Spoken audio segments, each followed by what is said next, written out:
Initiating system 1.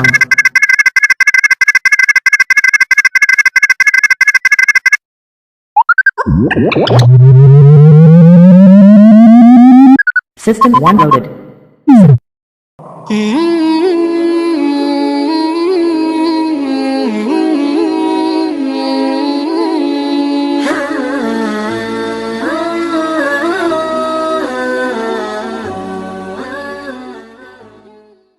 Assalamualaikum warahmatullahi wabarakatuh. Mitra muslim, hafizakumullah.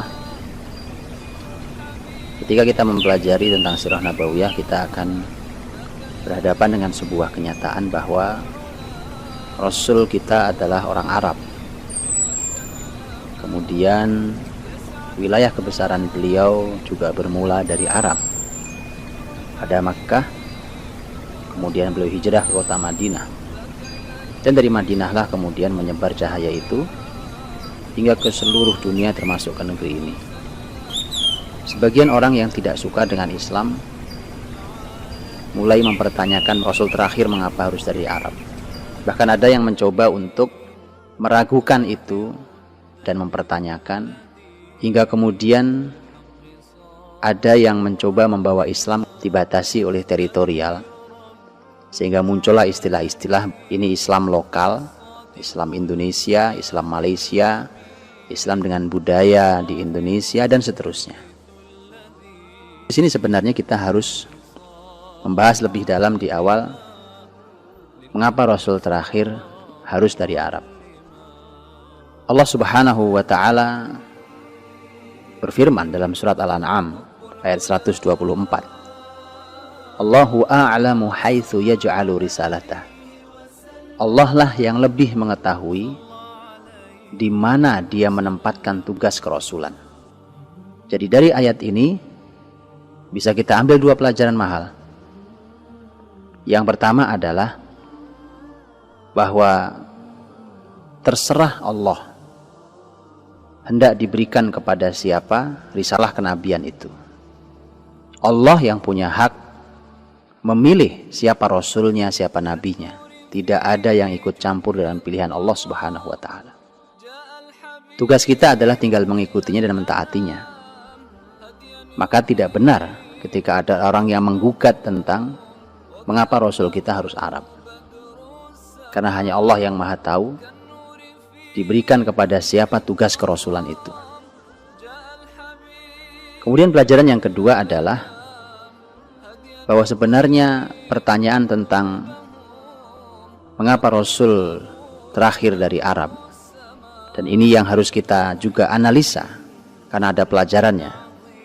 Sebenarnya semua analisa yang akan kita lakukan ini sesungguhnya semua kembali kepada ayat tersebut, yaitu bahwa sebenarnya kalau kita mau bertanya yang sesungguhnya apa hikmahnya, hanya Allah yang maha tahu. Karena Allah yang punya hak penuh untuk memberikan kerasulan kepada siapa. Kalau kita menilik sejarah orang-orang Yahudi, orang-orang Yahudi berada di kota Madinah, juga berada di Khaybar saat itu. Sesungguhnya mereka sedang menunggu kehadiran Nabi terakhir, sebagaimana yang ciri-cirinya disebutkan di dalam kitab suci mereka. Tapi begitu Nabi yang mereka tunggu itu adalah Arab, mereka terkejut. Karena mereka menduga bahwa Nabi terakhir pun akan hadir dari kalangan mereka, dari masyarakat Bani Israel, yang sebagaimana mereka jumpai selama ini. Bahkan dialog antara pemimpin besar kafir saat itu ketika bertanya tentang Rasulullah Muhammad SAW, kemudian dia yakin sesuai dengan kitab suci yang diketahuinya bahwa inilah semua ciri-ciri Nabi terakhir. Dia mengatakan bahwa dia yakin bahwa ini adalah Nabi terakhir. Tetapi yang tidak saya duga adalah ketika Nabi ini hadir dari kalian, itu dari bangsa Arab. Karena sebagaimana kita ketahui bahwa nasab Rasulullah Muhammad SAW sampai pada Nabiullah Ismail alaihissalam. Sebelumnya kerasulan nasabnya adalah nasab Nabiullah Ishaq alaihissalam. Sama-sama putra Nabi Ibrahim, tapi rata-rata para nabi berasal dari nasab Nabiullah Ishaq alaihissalam. Dengan demikian maka pembahasan tentang mengapa Rasul terakhir dari Arab semuanya harus bermuara pada ayat Allahu a'lamu haitsu yaj'alu risalat. Hanya Allah yang lebih tahu kepada siapa diletakkan kerasulan itu. Makanya ketika kita mencoba menganalisanya, tetap saja kalau kita mau bertanya apa hikmah besarnya, Allah yang lebih tahu. Tapi para ulama sejarah mencoba untuk melakukan beberapa analisa tentang masalah ini. Dan disinilah kita akan tahu betapa pilihan Allah tentu tidak sembarang. Kita saja ketika memilih seseorang yang kita jadikan, kita posisikan di tempat tertentu, itu saja tidak sembarang. Kalau kita memilih seseorang dengan jabatan tertentu, bukankah tidak sembarang? Kalau kita mengamanai seseorang untuk sebuah amanah tertentu, bukankah tidak sembarang orang? Maka bagaimana dengan Allah Subhanahu wa Ta'ala untuk tugas yang lebih besar dari semua tugas manusia yang ada di muka bumi ini, yaitu tugas kerasulan. Untuk itu ada beberapa kajian, beberapa analisa tentang mengapa Rasul terakhir dari Arab. Yang pertama adalah dilihat dari masyarakatnya. Masyarakat Arab, sebagaimana yang Allah sampaikan dalam surat At-Taubah ayat 97. Allah berfirman, Al-a'rabu ashaddu kufra wa nifaqa wa ajdaru alla ya'lamu hududa ma anzalallahu ala rasulih wallahu alimun hakim. Orang-orang Arab Badui itu sangat kafir, sangat munafik, dan tidak mengetahui hukum-hukum yang diturunkan oleh Allah kepada Rasulnya. Allah maha mengetahui lagi maha bijaksana. Apa hubungannya ayat ini dengan pertanyaan mengapa Rasul terakhir dari Arab? Allah Subhanahu wa Ta'ala yang menciptakan manusia, Allah yang lebih tahu tentang keadaan manusia. Ketika Allah Subhanahu wa Ta'ala menyebut bahwa orang-orang Arab Badui adalah Arab yang tidak tinggal di kota, tapi mereka orang-orang yang berpindah-pindah, nomaden, dan mereka adalah orang-orang yang tinggal di padang pasir. Orang-orang Arab Badui sangat kafir, sangat munafik. Bahkan kalimatnya adalah asyaddu kufra wa nifaqa.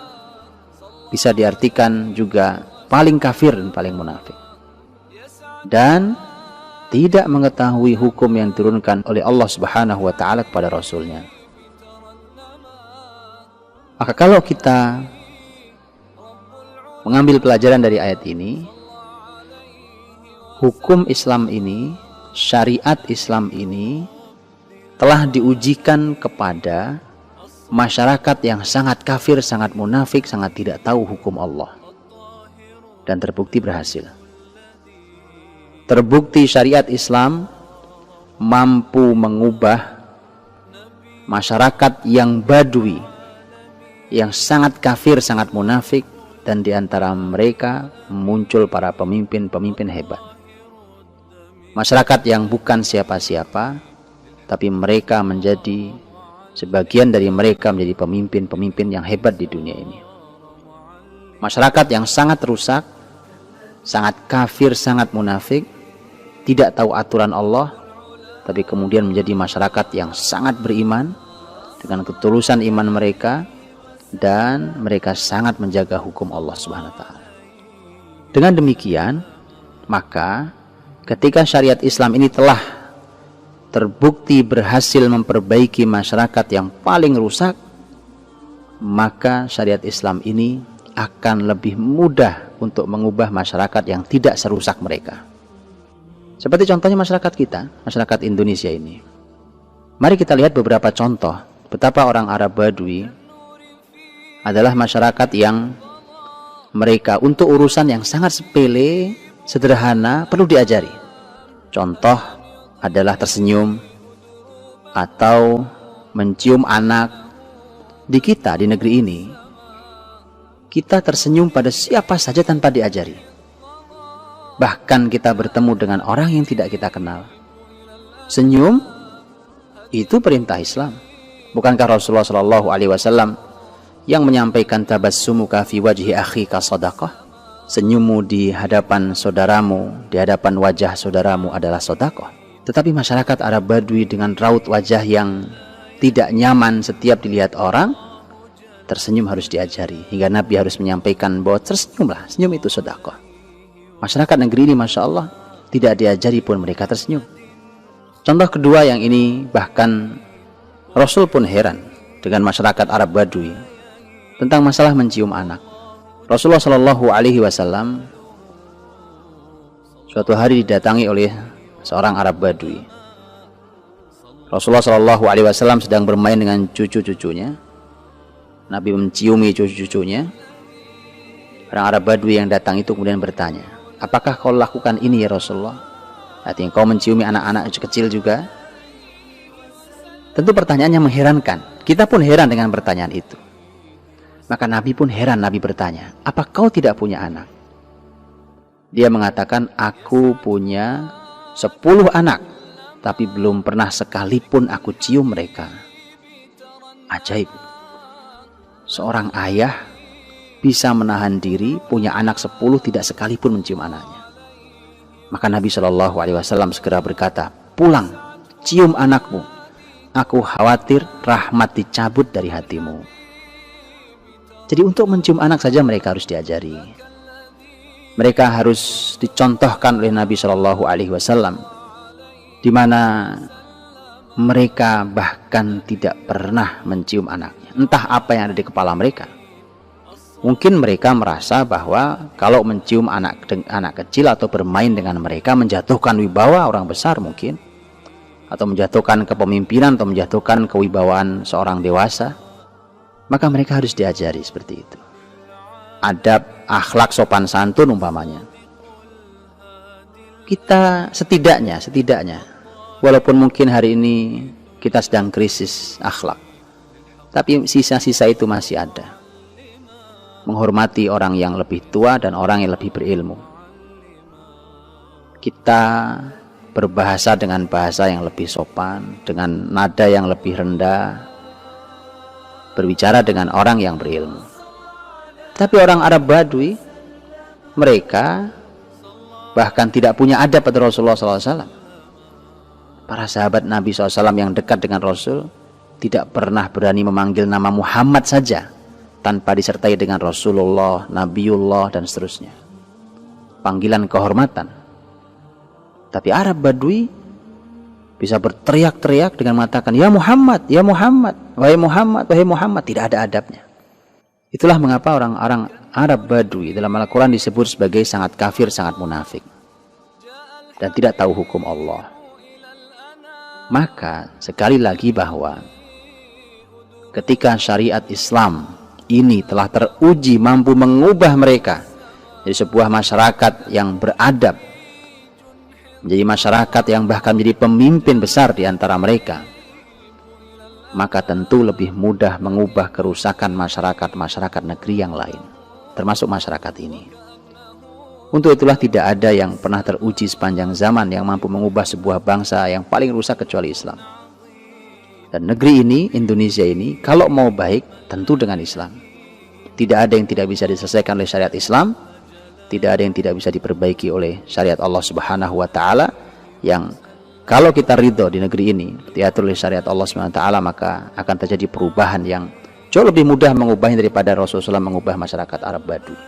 Untuk itulah maka masyarakat tempat pertama kali syariat Islam ini diturunkan, di antara mereka ada masyarakat yang paling kafir, paling munafik, yang dengan itu maka ternyata syariat ini diturunkan di tempat untuk diuji kali pertamanya bahwa benar ini adalah syariat Allah yang mampu memperbaiki, yang mampu mengubah, dan kemudian menunjukkan jalan manusia lebih baik, mengubah manusia, memuliakan manusia dari keberadaan yang sangat kafir dan munafik dan tidak tahu hukum Allah pada masyarakat yang beriman tulus dengan keimanannya dan kemudian berjalan di atas syariat Allah Subhanahu wa Ta'ala.